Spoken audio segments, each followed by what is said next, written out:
ये केचुए की विष्ठा ही हमारे पौधों का भोजन है। कि जितनी भी इसको हटाओगे आप कचरे को तो समझ में आएगा कि ये होल और पोल जो हो रखे हैं, ये सारा जो बारीक बारीक फूक दिखेगा ना, ये सभी पौधे का भोजन है। ये जड़ें आ गई सफ़ेद सफ़ेद जो दिख रही है, ये जो होल दिख रहे हैं, ये अब हम डिसाइड करें कि ये जड़ें खाने आ गई। ये केले की रूट्स है, ये रूट्स है ये। अब हमें ये डिसाइड करना है कि हम मार्केट में जा करके पैसे लगा करके फर्टिलाइज़र खरीद के लाएं, या यहाँ पर बायोमास आच्छादन करके यही जीव जीवात की कॉलोनी डेवलप करें और उनकी जो विष्ठा रहेगी वो हमारे पौधे का भोजन रहेगा। सिंपल सा स्कीम है, ऐसा कोई बहुत बड़ा लॉजिक नहीं है। अभी ये इसका थर्ड आ गया, ये फोर्थ आ गया। ये इस पौधे में आपको सही से समझ में आएगा, थोड़ा गंदा है। फर्स्ट, सेकंड कट गया है, थर्ड खड़ा है और फोर्थ ले लिया है। 4 जनरेशन यहीं पर आपको एक जगह देखने को मिलेगी। इसी को देखने के लिए पूरे हिंदुस्तान से किसान आ ही रहे हैं, देख रहे हैं। लेकिन मेरा तो ये है, जितनी जल्दी हिंदुस्तान सीख जाए और बदल जाए उतना अच्छा है। और ये साइज है 5 बाय 7, लाइन से लाइन है 5, पौधे से पौधा 7 है, लेकिन सही ग्राफ रहेगा 5 बाय 9 केले का। हर 6 महीने में कटिंग लेना है आपको, तो 5 बाय 9 लगाना पड़ेगा। 1 एकड़ पे 1000 पौधे से ज़्यादा नहीं लगाना है। इस फील्ड में भी आपको दिखेगा कहीं कहीं एरर है। पौधे का साइज, पत्ते का साइज बहुत बड़ा है। अभी यहाँ से अगर ये पत्ते को नापोगे तो वो गया वहाँ पर, कम से कम 2 मीटर है, कम से कम 2 मीटर। अभी ये 2 मीटर का पत्ता, ये इसको देखेंगे, ये मेरे यहाँ नीचे पेंदे तक आ गया है और ऊपर हाथ ले जा रहा हूँ, जा नहीं रहा है। 2 मीटर का पत्ता है और इसका बेबी हमको और मतलब ये जैसे पतला पतला बढ़ रहा है, इसकी वजह इसको हेल्दी बढ़ाना है, तो इसको ग्राफ और बड़ा चाहिए। लेकिन हिंदुस्तान की ये विडंबना है कि 5 बाय 5 लगा रहे थे, और मैं अगर उनको 5 बाय 5 से डायरेक्ट 5 बाय 9 बोलूँ तो अभी भी 5 बाय 7 पे मुझे पागल बोलते हैं कि ये कुछ गड़बड़ कर रहा है। बाद में जब सीरियसली समझते हैं मुझे, तब उनको पता चलता है कि सही स्टेटमेंट यही है। बलराम भाई, ये कितने पौधों का फार्म है? 3000 पौधों का बगीचा है ये। ऑलमोस्ट 3 एकड़? नहीं, 3 एकड़ नहीं, 2-2.5 एकड़। हाँ, 2.5 एकड़ के लगभग 3000 प्लांट लगे हुए हैं। इसमें फर्स्ट जो किया था, ये जो पहला था, इसमें हमने 100 रेसिड्यू फ्री उपयोग किया था। मतलब यहीं पर जो फर्टिलाइजर डाल रहे थे उसे कंप्लीट कंपोस्ट करके डाल रहे थे, तो इसमें 35 रुपये पौधे का खर्चा आया था लगभग, 35 रुपीज़, और वेट भी निकला 30 kg के ऊपर नीचे। तो 1 से 1 रुपये 10 पैसे के लगभग फर्टिलाइजर कास्ट थी। और अभी ये जो सेकंड है, इसमें खर्चा लगभग 8 से 9 हज़ार का है सेकंड पौधे। पूरे 3000 पौधों में मतलब 9,000 रुपये का खर्चा है। 9,000। और 9,000 का खर्चा क्या है? ये पत्ते जो सूख गए इनको काट के बिछाना, पानी प्रबंधन करना, क्योंकि फर्टिलाइजर तो दिया ही नहीं ना। ये जो हमने जीव जीवात की कॉलोनी डेवलप कर ली है, और इसमें केवल महीने में एक बार ह्यूमस चलाते हैं और वाइसेनोमेटा डालते हैं, जिसके अंदर सुक्रोज है, गोवर्क वाला। महीने में 28 दिन में एक बार, बस उतना ही जाता है। उसका ये रिजल्ट है कि ये प्लांट की ये हाइट हेल्थ है। ये कट गया है, अभी कटा होगा ना। क्या रेट में काटा ये? 1051 ना। इसका वेट क्या निकल रहा था एवरेज? एवरेज तो 20 किलो, 20 से ऊपर था ना, 25-20-25। एक आपका वो वीडियो आया तो मैंने डाला है। केले में स्काई द लिमिट स्कोप है। हम कितना बड़ा भी प्लान कर सकते हैं और कितने साल के लिए भी कर सकते हैं, और 0 बजट पर हम बहुत लंबा आगे बढ़ सकते हैं। दिख रहा है वो तो। केले में ऐसा समझ में आता है कि अगर आप कैलकुलेटर उठाएंगे तो देखेंगे कि 3000 पौधे पर 9000 का खर्चा है ना। तो 9000 भागित, हाँ, तो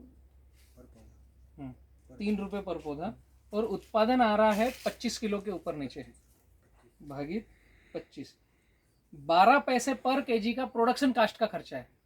अभी ये बिक रहा है 10 रुपये में। ऐसा अगर आप एग्रीकल्चर को नहीं बना पाए तो फिर गड़बड़ है। आपका खेती करना मतलब कभी आप क्रॉप लोन चुका नहीं पाओगे और दूसरों पर आश्रित ही रहना पड़ेगा। ये फार्मर के यहाँ कुछ भी दिक्कत आए और 1 रुपए किलो माल बिके, जब भी 10 गुना पैसा कमाया इनने, 9,000 लगाकर 90,000 कमा लेंगे, क्योंकि 10 पैसे 12 पैसे केजी का खर्चा और 1 रुपए किलो बिका तो जीरो तो लगी गया ना। कम से कम इतना तो होना चाहिए। हम डबल जीरो लगा रहे हैं, अभी 10 रुपए किलो बिक रहा है। और इसी में अगर आपने फार्म टू प्लेट की साइकिल कंप्लीट कर ली, जो मैंने आपको बतलाया, जो आपने ऑन पेपर दिखाया। हाँ ऑन पेपर जो मैंने दिखाया कि जमीन खुद की, प्रोडक्शन हम खुद कर रहे हैं, तो एटलीस्ट एक पहले साल तो 1 से 1.5 रुपए प्रोडक्शन, अगले साल 10 पैसे से 20 पैसे का प्रोडक्शन कास्ट का खर्चा, फिर कंटिन्यू हर साल इतना ही आएगा। साल नहीं, 6 महीने में आएगा। 6 महीने। हिंदुस्तान 1 साल में एक बार केला काट रहा है। किसान पाठशाला की जो 70-30 की फार्मिंग है, वहां 6 महीने में केला कट रहा है, तो आपका प्रोडक्शन तो ये डबल हो गया, ऑलमोस्ट डबल प्रोडक्शन हो ऑलमोस्ट गया। डबल हो गया। और यहीं पर अगर आपने फार्म टू प्लेट की चेन खड़ी कर ली कि आपने खुद के राइपनिंग चेम्बर लगाए और ये 100% रेसिड्यू फ्री है, इसकी लैब टेस्ट करा करके इसका पूरा डेटा आपने दिया ग्राउंड मार्केट को, और आपने खुद की मार्केटिंग करी, कैनोपी लगाकर जो रेडी ठेले वाले बेच रहे हैं उनका केवल वैल्यू एडिशन करना है। आपने जो आपका राइपनिंग चेम्बर लगाया, वहां पर रेसिड्यू फ्री केला लिया, उसकी ब्रांडिंग मार्केटिंग करी, और जो ठेले वाले हैं उनको आपने कैनोपी बना करके दे दी कि ये हमारे मार्को का, हमारा मार्को का, ये हमारा लेबल है। हाँ, हमारे और आपका जो केला जा रहा है उसमें स्टिकर लगा के भेज दिया। अभी फिर 1 जीरो लग जाएगा उसमें, नीचे हमारी कंपनी का एड्रेस, बस कंपनी का एड्रेस खत्म। Next time. तो जो 10 पैसे किलो का प्रोडक्शन कास्ट है वो आपका 30 से 40 रुपए केजी का बिक्री कास्ट रहेगा। और मुझे नहीं लगता कि इसके अलावा इतना प्रॉफिट किसी भी सेक्टर में है। किसी भी सेक्टर में इतना प्रॉफिट आप जोड़ लो, नहीं मिल सकता। कोई सा भी काम कर लो, और ये नो रिस्क मोर प्रॉफिट है। 12 पैसा लगा के किसान 10 रुपए कमाने सीख गया तो फिर हिंदुस्तान की समस्या खत्म हो गई बलराम भैया। हाँ और मैं एंटरप्रेन्योर की नजर से बात कर रहा हूँ। जो चीज आप देखने आए हो, तो आप फार्म टू प्लेट जा रहे हो तो 12 पैसा लगा करके आपको 20 से 30 रुपए मिला। बाय हैंड आप लास्ट एंड तक जा रहे हो ना, कि आपने राइपनिंग चेम्बर बनाया और ठेले पर वैल्यू एडिशन करके रेसिड्यू फ्री माल बेचा, तो आपने कितना पैसा बनाया, उसकी मैं बात कर रहा हूँ। दुनिया की कोई सी भी इंडस्ट्री ऐसी नहीं है जो 12 से 15 पैसा लगा करके 30 रुपए किलो का माल ले रही है। इतना बड़ा मतलब फ्रीक्वेंसी कहीं पर नहीं है। कितना घाटा आएगा और कितनी मंदी आएगी और क्या कर लेंगे और आपका कॉम्पिटिटर कौन रहेगा। उदाहरण में बतलाता हूं। आपने अहमदाबाद में बिजनेस लॉन्च किया, अहमदाबाद की 20 गलियों में 20 ठेले आपने लगाए। पुराना ठेला माल बेच रहा है 40 रुपए दर्जन, आपने वहां 20 रुपए दर्जन बेचा, तो किसका बिकेगा? 20 रुपए वाला। और उसके साथ में आप स्टिकर दोगे कि हमारे केले में ये न्यूट्रिशन वैल्यू है और ये रेसिड्यू फ्री है और ये गोल्डन बनाना है, ये सारी रेसिपी है, जो हकीकत है वो बतलाना है। उसके साथ एक लिंक जोड़ देना है कि आप YouTube पर ये किसान पाठशाला पर जाओ, यहाँ पर देखो रेसिड्यू फ्री कैसे हो रहा है, ये हमारे खेत का है, आप घर में बैठ करके देखो। अभी वो जो ग्राउंड पे हैं उनको कैंसर फ्री खाना है या कैंसर वाला फ्रूट खाना है, और सस्ता। बहुत सारे फार्मर बोलते हैं कि हम ऑर्गेनिक पे जाएं या रेसिड्यू फ्री पे जाएं तो हमारा महंगा नहीं बिकता। मेरा ये कहना है कि आप फार्म टू प्लेट जाओ और उससे सस्ता करके बेचो, तो भी आपके जैसा पैसा कोई, मतलब इतना पैसा कोई कमा नहीं पाएगा। सही बात है। 12 पैसे का 20 रुपए किलो बेचना, इसमें कितना आप खर्चे जोड़ लोगे। आपका राइपनिंग चेम्बर का 1 रुपए किलो का है, ट्रांसपोर्ट का आपका वहीं अहमदाबाद 1 रुपए किलो का है, ठेले वाले ने 5 रुपए किलो कमा लिया, फिर भी एटलीस्ट आपको 15 रुपए मिलना है। 15 पैसे का 15 रुपए, और मार्केट से आधी कीमत में। पूरा कंपटीशन क्रैश होता है इसमें। अमेज़न इसी के दम पर जीत रहा है। ये मल्टीनेशनल कंपनियों का ट्रेंड है कि बल्कि में सबसे ज्यादा परचेस करो, एकाधिकार मोनोपॉली करके, फैक्ट्री हमारी, प्रोडक्शन हम कर रहे हैं, बेच भी हम ही रहे हैं, सारी पाइपलाइन हमारी, तो डीलर डिस्ट्रीब्यूटर नेटवर्क खत्म, तो हम कंज्यूमर को 200 रुपए की चीज 125 रुपए में दे सकते हैं। मैंने खुद ने फील किया है ये। अभी तो ये उसका है, वन प्लस का है। मैंने पहले सोनी का लिया था हेडफोन, इंदौर से मैंने लिया, सोनी के अथोराइज स्टॉक पे से लिया तो 2350 रुपये। 2350। ठीक है, घर आकर मुझे अच्छा लगा, वो हेडफोन बहुत ही बढ़िया है। सबसे पहले ज़्यादा सर्विस देने वाला सोनी का ही एयरफोन आया था जो ब्लूटूथ वाला था। घर भैया को बताया, मैंने कहा ये एक दो आप बुला लो, आप भी बार बार गाड़ी ट्रेवलिंग में ज़रूरत लगती है। तो अमेजोन से ऑर्डर किया तो 1850 रुपये। अभी 2350 जो कंपनी बना रही है वो 2350 में दे रही है और अमेजोन उसको 1850 में दे रहा है। क्यों? कि उसने बल्कि परचेस करी और जो कंपनी बना रही थी उसको स्टॉकिस्ट और मिडिल मैन और डिस्ट्रीब्यूटर ऐसी सारी चेन से गुजर के वहां पहुंचाना था। और अमेजोन ने क्या किया, company direct consumer, direct stock yard से कंज्यूमर के पास चले गए वो लोग। तो वो जो पैसा जो 20 का रिटेल में बट रहा था वो सारा का सारा अमेजोन ने 10 पैसे कमाया और कंज्यूमर को कम रेट में करके बेच दिया। यही कॉन्सेप्ट आप लोग लॉन्च कर सकते हैं। पपीता में जाना है या केले में जाना है, दोनों में जा सकते। तरीका एक ही है काम करने का, तरीका एक ही, और लेकिन प्रोडक्शन तो पता है कैसे निकालना। हाँ, लेकिन ग्रांटेड रेसिड्यू फ्री, भारत को कैंसर फ्री कैसे अन्न हम खिलाएं उस पर जाना है। एक ब्रांडिंग लेके चलना है, ब्रांडिंग वो लेकर ब्रांडिंग को हम पपीता में भी लेके चलेंगे और ऑल फ्रूट्स में, ऑल फ्रूट्स में।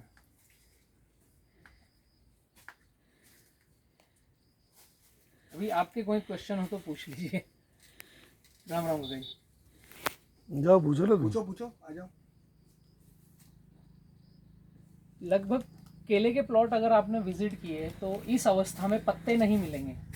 सीगाटोका करके एक बीमारी आती है, आपने एक्चुअली केला नहीं किया इसलिए मैं बतला रहा हूँ। ये ग्राफ रहते हैं टाइट, 5x5 के रहते हैं तो पूरे एकदम कंजेस्टेड रहते हैं, तो उसमें ये हवा का सफोकेशन होता है, अंदर बाहर नहीं होती। तो ये जो बाद का पत्ता पीला पड़ रहा है, अभी इसमें माल कट गया है। ऊपर अगर आप देखोगे इसमें माल कटने के बावजूद कितने पत्ते मौजूद है, 1 2 3 4 5 6 7 8 हरे पत्ते हैं और ऊपर के डंठल का 9। ये जब 5x5 या 5x6 का केला कटता है तो उसमें 3 से 4 पत्ते रहते हैं। इसकी वैल्यू एडिशन क्यों है, इसमें न्यूट्रिशन वैल्यू क्यों है? क्योंकि ये 9 पत्ते हरे हैं और ये फोटोसिंथेसिस जितनी ज्यादा करेंगे उतना नीचे से न्यूट्रिशन अपटेक करेगा। अपटेक करेगा, करेक्ट है। जितने ज्यादा पत्ते होंगे आपके बाग में उतनी ज्यादा उसकी न्यूट्रिशन वैल्यू रहेगी उस फ्रूट में। जैसे पहले अगर आपने सुना होगा कि पूर्वज जो थे या जो राजा महाराजा थे, महाराणा प्रताप का तलवार आज भी रखा है, भाला आज भी रखा है, वो हम एक व्यक्ति उठा नहीं सकते उसको, ठीक है? सही है, 70-72 किलो का ऐसा कुछ है भाला, 70 अप है ना?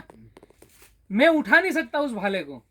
और महाराणा प्रताप उस भाले को लेकर के अपने वस्त्र पहन करके, तलवार अलग और दूसरे कितने आभूषण इसके साथ में चलते थे, युद्ध करते थे, तो भाले को हिलाते कैसे होंगे?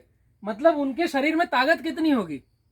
इसका मतलब है कि उस समय में जो फ्रूट में न्यूट्रिशन वैल्यू थी वो कहाँ थी? क्योंकि जब न कोई पेस्टिसाइड्स था न कोई फर्टिलाइजर था, जब केवल मित्र बैक्टीरिया इसी तरीके से प्रोडक्शन होता था सभी तरह के फ्रूट्स मड़ का, बनाते थे, मड़ बनाकर पौधे उसको बस। खुराक तरीके ले लेते, खाना तरीके लेते। तो वो भी भोजन ही करते थे ना, हम भी भोजन ही कर रहे हैं। लेकिन हम अभी एक 3 किलो की तलवार लेकर नहीं घूम सकते। वो 30 किलो की भाला लेकर के घूम रहे थे। तो ये न्यूट्रिशन का फर्क है कि हम कौन सा फूड ले रहे हैं तो कितनी एनर्जी रहेगी हमारे अंदर। सही है, सही है। ये हकीकत है। चलें? चलो चलो, आइए।